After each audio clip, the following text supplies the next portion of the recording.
Yeah, President Trump, Katie, had previewed this. He said as many as 12 letters could be sent today, basically informing our trading partners of the new tariff rates they would face on August 1st if no trade deal is struck. The first two he has led with, as you mentioned, are Japan and South Korea, each of them facing a 25% tariff effective starting today. Japan and South Korea got the first ones, which say imports from those nations will face a 25%. Fired a warning shot not at China, not at Russia, but at Japan.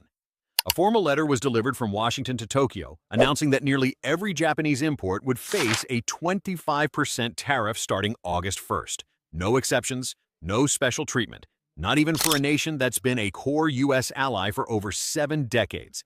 This wasn't about economics, it was about power. And Tokyo understood that instantly. Within hours, Japanese officials went public calling the tariffs a betrayal, a clear signal that the old rules of partnership no longer applied. Behind closed doors, something even more serious was taking shape. Japanese financial institutions began reviewing their U.S. assets. Major automakers paused investment plans, and whispers inside the Bank of Japan hinted at a possible long-term decoupling from U.S. markets. The quiet threat was louder than any press release. Pull the money and watch the dollar bleed. Why? Because Japan isn't just another trade partner. It's one of the largest foreign investors in America. Its companies fuel U.S. manufacturing, finance, and supply chains. A sudden withdrawal wouldn't just hurt, it could destabilize entire sectors overnight. And all of it is happening while the American public is barely watching. This isn't just a policy shift, it's a geopolitical rupture in real time. Before we dive in, tap that like button. It tells YouTube this story matters. For decades, Japan did everything right.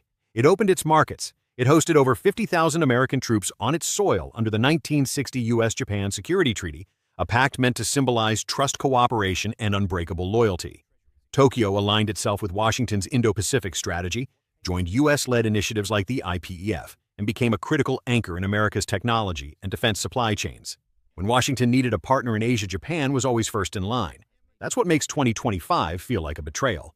After the July 7th letter, the shock in Tokyo wasn't just about the 25% tariffs, it was about what those tariffs meant. A 24% tax on core Japanese goods, a 25% penalty on automobiles, the beating heart of Japan's industrial base. These weren't random numbers, they were signals, sharp, humiliating, and calculated. To Japanese leaders, the message was clear: the alliance no longer guaranteed protection from economic warfare.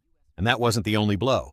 While South Korea and Taiwan were welcomed into America's CHIPS and Science Act benefits, gaining billions in subsidies and preferential access to cutting-edge U.S. tech, Japan was left out. No explanation, no negotiations. Despite meeting all the criteria, Tokyo was locked out of the room. No voice, no seat at the table, just silence. This wasn't just about trade, it was about trust, the foundation of a 70-year alliance, suddenly crumbling beneath Japan's feet.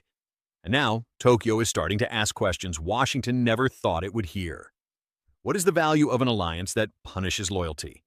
And if this is how America treats its closest friends, who's really safe? In Tokyo's government offices, the betrayal felt strategic. But across Japan's streets, campuses, and corporate towers, it felt personal. This wasn't just another trade dispute. It struck at the core of something deeper: identity, trust, and decades of post-war alignment with the United States. For many Japanese, the U.S.-Japan alliance wasn't just policy, it was a symbol of rebirth, of shared democratic values, and of a promise that loyalty would be rewarded, not punished. Now, that belief is cracking, and fast.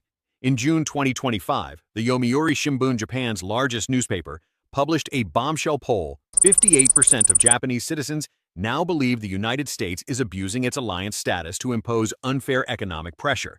That's not just a shift in opinion, it's a rupture in public trust. You can feel the frustration in every corner of society. In university lecture halls, professors call for strategic independence. In corporate boardrooms, executives whisper about de-risking from American dependencies.